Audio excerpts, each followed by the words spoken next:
So I was going back and forth on whether I want to do a journal or a video journal, and I tried to write a journal, but I just had too much to reflect on. And so now I'm doing a video, and here we go. This is my reflection and my experiences and all that I've learned on our domestic abroad to the minority serving institutions in Atlanta. So, although me, Mike, and Wendy did not get to come until the 15th, I actually learned a lot. And I spoke with my peers about everything that we missed out on. So, our first day, as we were driving up, when it wasn't my time to drive anymore, praise God, I wrote out my goals on what I wanted to learn and accomplish while I was in Atlanta on this trip. So the first thing was I wanted to learn more about HBCUs. I got accepted into a nice amount of HBCUs, but because I didn't know about it like them, my parents actually told me to go to a PWI because it had prepared me for the real world. And so I just went with that, and I ended up going to a PWI. But during my undergrad career, I heard a lot about HBCUs, and I had friends who went to HBCUs and would post their experiences and stuff. And so it made me really curious about the schools and the institution and everything.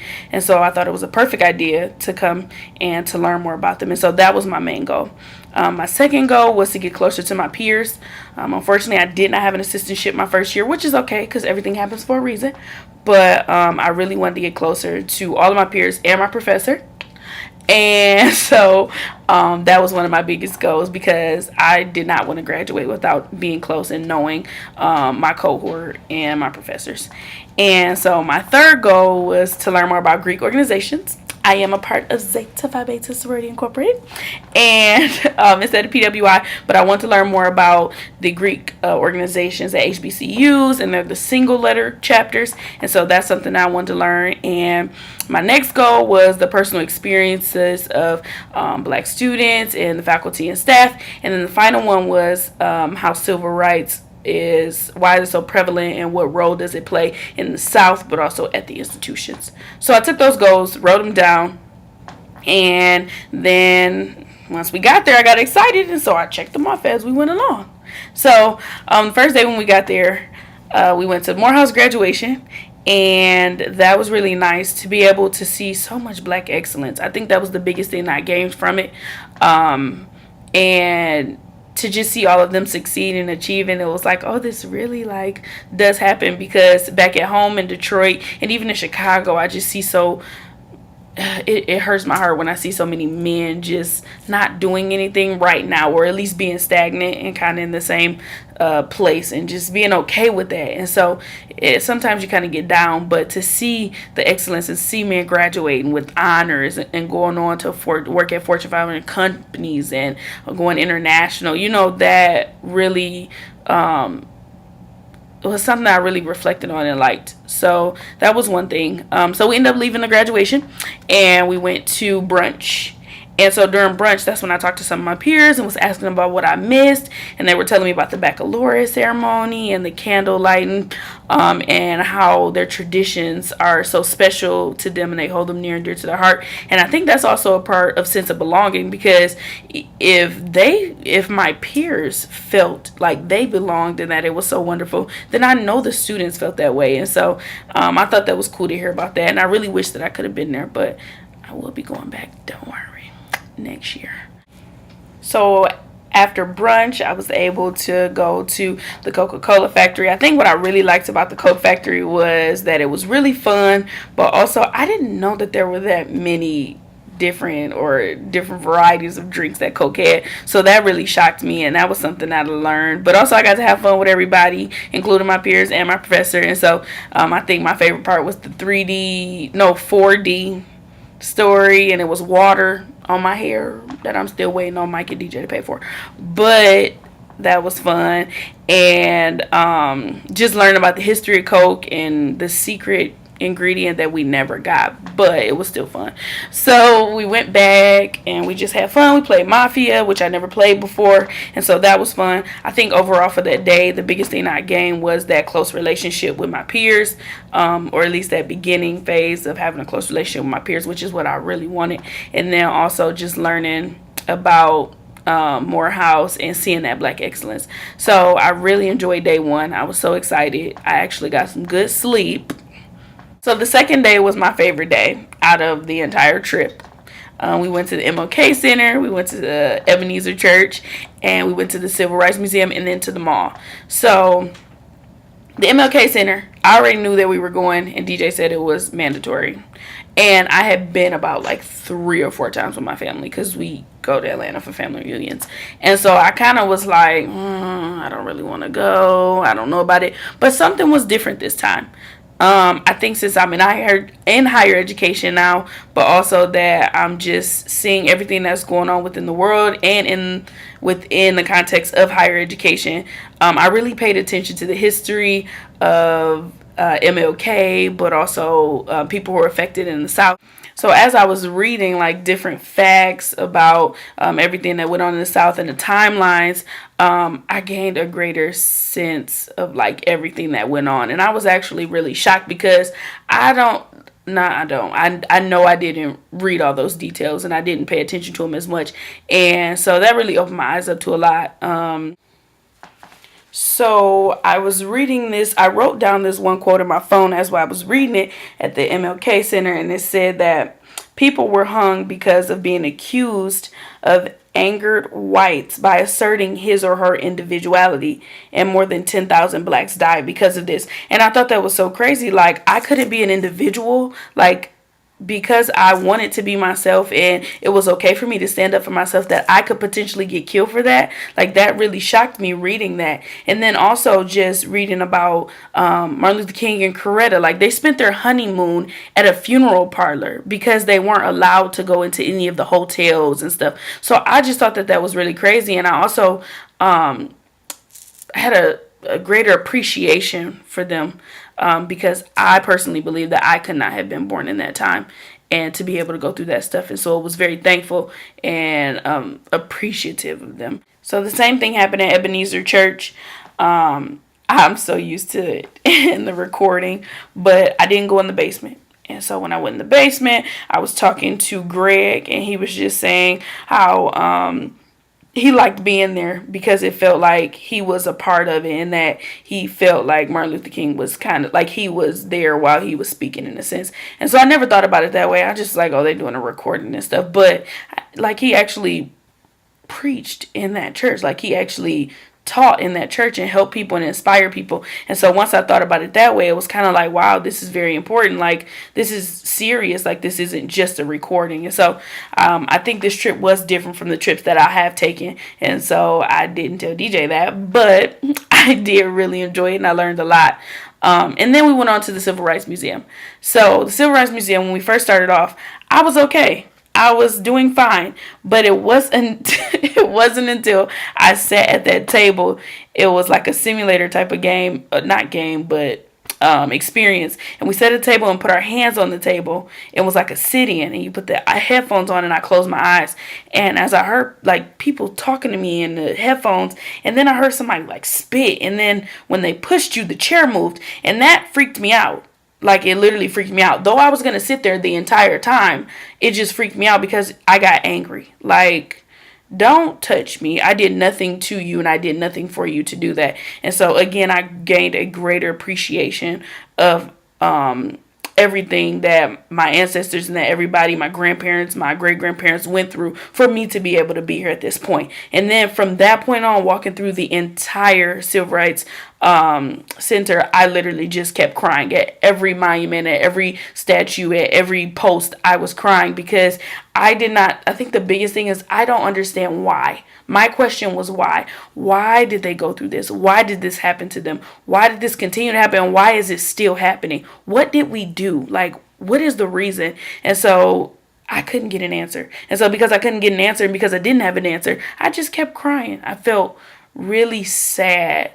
But after I left and once we got ready to go on to the next part of our trip, I said a prayer. I closed my eyes and I said a prayer and I said, God, I know that I really want to why and I know I really want to answer, but I'm just going to just trust you, but also thank you that I'm in the position where I'm at now. Because from taking this trip and being able to go to those different places, like, I have to bring back the next generation to visit those places. I have to show them the reason why we are in school and why it's important to continue in school and why it's important to even further your education, but then also push the generation under you to further your education, because at one point we didn't have this. People died for this and died for every single right that we have, and so it's important to take hold of those and actually, go through with it. And so I'm very appreciative for that part.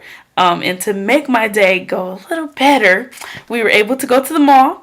And there at the mall, I got to meet a celebrity. Eat my rice and cabbage. And so that was fun. And I did a little shopping. And I really enjoyed that day. Day 2 was very, very inspiring for me. I learned a lot. And it also pushed me to push myself, like, for real, to further my career aspirations and help the younger generation, the generation under me, because they will excel. Like, I feel like a lot of people, especially in the millennial generation, but also Generation X, they kind of have given up on the generation under us because they're kind of distracted. But why not help them? And that's what I want to do. And so day 2 definitely pushed me to be able to do that. And so that was my motivation day. So I'm very thankful for that day. So day 3 was Spelman Day. I was able to take a tour of Spelman, and I got to see where Different World was filmed, or at least the outside of it. I thought that it was crazy that the president lives there. And also my favorite part was that they don't walk on their grass because women don't take shortcuts in life. Hello?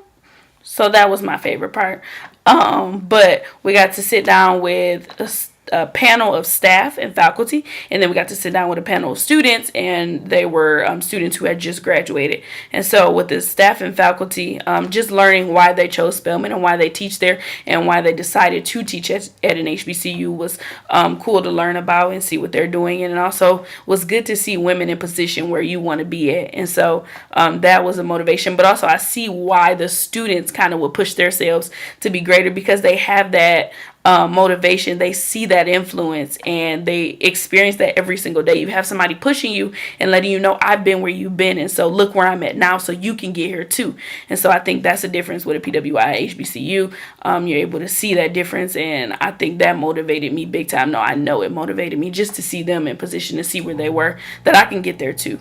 So while talking to the students, I definitely learned a lot, but I think one of the things that I took away was their drive and their self-esteem and their confidence in themselves and in their future careers. So during the student panel, DJ asked what's one thing that we could remember, or that they want us to remember. And one of the girls said that it's just a reassurance of Black excellence, that no matter, although it might look bad in other cities, that her coming to an HBCU and coming to Spelman showed her that it's not all like that. Like, there are Black students that are excelling and that are truly at the top and pushing towards their goals. And so I thought that was important, because as I said, I felt like looking at Detroit, looking at Chicago, all the men are very stagnant. It made me kind of sad. And so to see that difference and to see it down south was like, okay, this was a big reassurance. And so it made me want to push the people back in the Midwest and back at home to be greater. I want them to go on a trip, basically, to the South. I also got to get a book from one of the girls who wrote a book named Chelsea, and she talked about being the best you. And so that motivated me, because I want to write a book too, but I kind of got nervous. I felt like, would people support me? Would people do this? And so she was just saying it's important to follow your dreams and be bold in what you do. So I think having that conversation with her and talking to her about that was really helpful. And so that was one of my favorite parts. And then I also talked to the faculty member, Erica Knight, and I was asking her about Black Greek-led organizations, because we asked a question about Black Greek-led organizations and they got kind of quiet. And Erica was telling us that the single letter chapters are very prestigious and it's hard to get into them. And I think that's a difference with PWIs. Though it might be a little hard because it's invitation only, I don't think it's as hard as they said it was. Like, they said that you literally had to be interested before you were in college. Like, that is crazy to me. So, and I wasn't interested until sophomore year. So I think that that's a big difference. We also talked about homecoming, and I'm excited to come back because I have to come to homecoming. I think it's completely different from Grand Valley the way they was describing it, and so I'll definitely be back. And the last part that I really took from there is the confidence and assurance in themselves. But I think that's because the faculty and staff, but also the mission of the school instills that in them. And so I genuinely enjoyed that day. I genuinely did. And then we ended up going to Morehouse the next day and being able to take a tour of Morehouse. Now, on this tour of Morehouse, first of all, the biggest thing that I really learned but also liked was that self-confidence the men had in themselves as well, which was the same as Spelman. So on our Morehouse day, they took us into the auditorium. First of all, we went through the hall, and it had all the presidents, but then also influential people who have helped and played a role in building the legacy of Morehouse. And then we went into the auditorium, and they had 251 seats. And so that extra one seat was for me or anybody, us. And so I really like that. But then they also they come in there every week to have sessions and to build them personally and professionally, and I really like that. I think with both of the days, the Spelman and the Morehouse days, I was able to really understand how HBCUs prepare Black students for the real world, which is what I wrote about at the end of our class. I think that in PWIs that they build us outwardly, and so I was able to learn based on the interactions that I had with the students and staff, the diverse students and staff at Grand Valley. But with HBCUs, like, they're teaching them inwardly, like they're building their self-esteem, they're building their confidence in themselves, but also their career aspirations. And they were proud of what they're doing. They're proud of who they are and the history of where they come from. And so I think that is what I really enjoyed about both of those days. And it made me proud of who I was, and it made me proud to go back to Grand Valley and be able to help as much as I can. And so I really, that's something I really took from that. And so I really like that understanding. So during our downtime, I got to go on the photo challenge with Mike and DJ to finish our stuff for our so we could win a swag shirt. But me and Mike went to Morris Brown College, and we did our project on that before we came, and to learn about Morris Brown and to see how big it used to be, to actually go and look at the school and see what's going on now. It actually did kind of hurt my heart. I wish that more people did donate and give more to HBCUs, especially to those like Morris Brown. But it was kind of sad, but to learn the history of why it happened and why everything took place and how it could have grown if they would have taken a grant from or the money from someone and just changed the name, because that's done before. But because they wanted to keep it that way, then it is the way it is now. But I still learned, I feel like being there taught me a lot about the funding. I've been learning about the funding and how everything gets into the flow of the payments and the financial responsibilities of institutions and everything, but then also like how they keep up their schools. And it's important for students to be there, but then it's also important to have places and halls and residence buildings for them to be at. So I think that part did make me sad, but as I was going along and doing the rest of the photo challenge, just seeing how close Spelman was to Morehouse and then how close Morehouse was to Clark and all those schools together, I thought that was pretty cool, especially for like fun events for like homecoming and family weekend and stuff like that. So I'm happy that they were close because we got the opportunity to go to all of them and look at them. But I still wish that there were more donations given, and I know that in the future when I'm making millions, I will give back to HBCUs just because of that and because I know so much now. For the final day, we actually got to do community service, and that morning of community service, I found out I had an assistantship, so that was like the best thing ever. But while we were doing community service, we did Books for Africa, and I thought it was a very, very great experience, just being able to help as much as I can and to give back, even during times that I felt like, oh, I want to have fun. No, it's still important to give back. And so I really enjoyed that trip, and I really enjoyed that community service, and I liked the books that they were just giving away. It was so cool, and I wish they had that in Detroit and in Grand Rapids. But yeah, that was cool. I think so overall, I feel like I definitely accomplished the goals that I planned before I came. I knew that I wanted to learn more about HBCUs, and I thought it was very important. And I really loved how we got to not only walk around and take tours to learn about HBCUs, but we got to meet the faculty and staff and be able to talk to them and the students, because even at lunch we were stopping to talk to students and just ask them about their experiences, and all of them were confident in themselves. All of them had high self-esteem in their goals and in what they want to do in life. And so I think that that was the biggest thing that I took away from it, and I'm glad that I got to achieve that goal. And a side note with that is their lunch and their food is completely different from ours. I love their lunch ladies. They literally remind me of my parents and grandparents, and they hugged us when we left and they danced with us, and that just made me so happy. And I can't wait to go back for homecoming. I really can't. The next one was getting closer to my peers. Every night we always did something, and even when I got my assistantship, everybody or most of everybody came and hung out and celebrated, and so I really enjoyed that. I definitely got closer to my peers. I'm so happy for that. Just being able to ride with Mike and get to know him more, hanging out with DJ and get to know him more, like getting to know Brandon and like everybody, Chelsea, because now I'm going to be working with her. And so that was really fun. Just the water balloon fights, the working out, the prayers in the morning that me, Mike, and Wendy did, being able to talk to Rashard, Catrice, like rooming with Catrice was definitely an eye-opening experience, and being able to get closer to her too. So I'm really happy that I got to do that I got to hang with my peers, and I'm very confident and ready to start school so that I can get closer to them so that we graduate together. So I'm happy that I achieved that goal. My third goal was to learn more about Greek organizations. I definitely was happy that I got to go to the plots and see all the different plots, and to talk to Erica about Greek organizations, which she was one of the faculty members, and she was just telling me to make sure that we understand how far and what we can do with our, as far as standing up for our rights and